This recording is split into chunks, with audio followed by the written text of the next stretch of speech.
Apple describes its flagship iPhone 5S as its best phone yet. Then there are the skeptics who have already decided it looks exactly the same. Its OS is doing what Android did a year ago, and its headline feature is nothing more than a gimmick. They are, of course, wrong. Apple's released a phone and an OS with meaningful upgrades and long-term potential. So not only is this an important phone, it's a bloody good one at that. Now, there's no avoiding the fact that the iPhone 5S looks practically identical to the 5. But look closer and cosmetic changes start with the home button. Look even closer and you'll notice the camera flash has doubled up.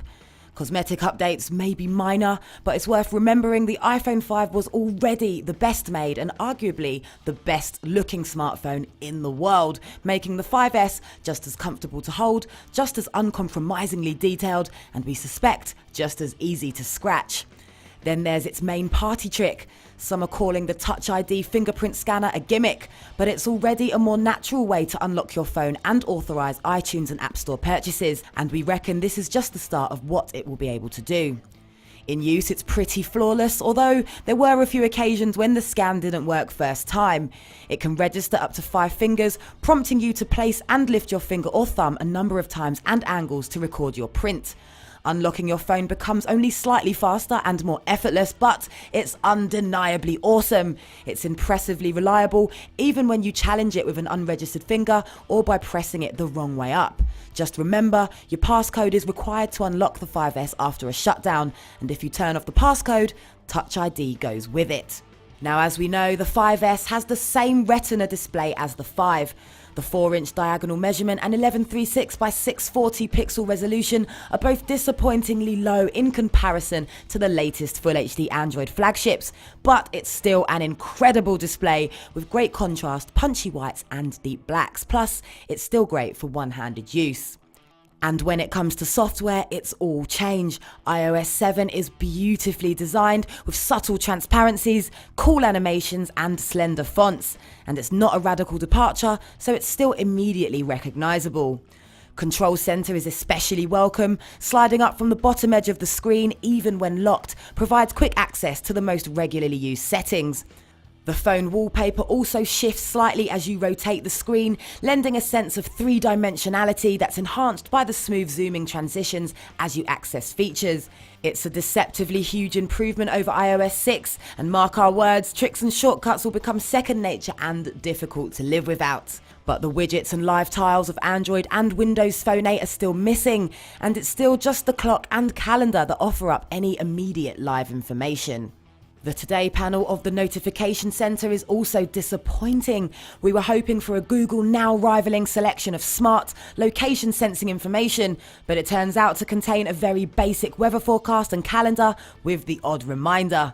With greater app integration, this could become genuinely useful.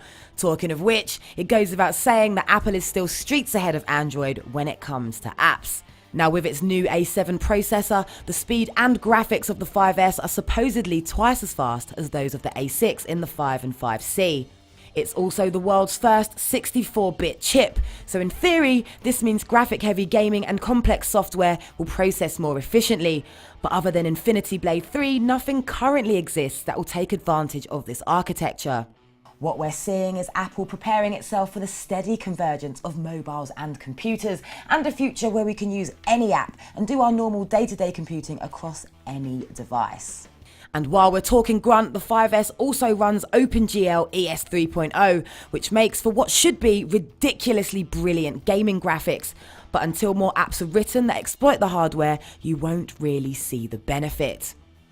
Now, the 5S is almost identical to the iPhone 5 in everyday use, so we've not had a single judder, stutter or slip up.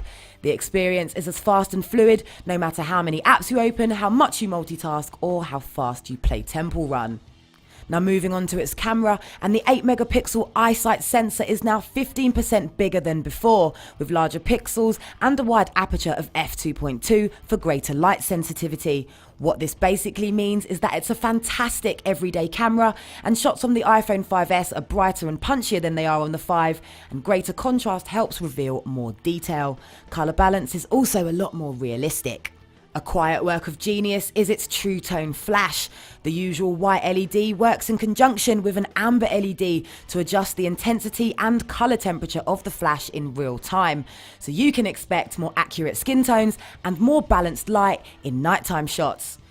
We really like the new camera app too. It's lightning fast to open, switch settings and focus, and the screen responds smoothly to quick motion. The quickly accessed filters will be a much welcomed addition, as will its burst mode, which automatically activates with a long press on the shutter button. Now, there are a couple of features unique to the 5S thanks to its extra processing grunt. One is the aforementioned burst mode, the other is the extremely fun 120 FPS slow motion video feature. It allows you to easily choose the start and end points of the slow-mo action post-recording, and the results are smooth and judder-free, with the phone's capable image stabilization rounding off any camera shake. These videos, like any content you capture on the 5S, are easily shared via AirDrop, email, iCloud, and social media. Now, Apple's claiming 2 hours of extra talk time, which seems accurate, and we've noticed that battery drain is far slower when in standby mode, which could be down to the phone's new M7 co-processor.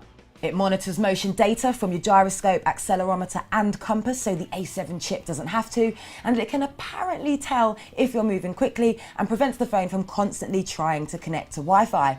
And if you're not moving at all, it reduces all network activity to conserve power. So the iPhone 5S is more of an upgrade than it first seems, which is down to its upgraded hardware and excellent new OS. But we're not gonna lie, what we really wanted was a bigger, more pixel-packed screen with a more customizable and radical operating system. Saying that, the iPhone 5S is ingenious, powerful and forward-thinking, but it's also still stuck in its ways. So for us, Android still reigns supreme. Well, at least until the 6-inch iPhone 6 comes out.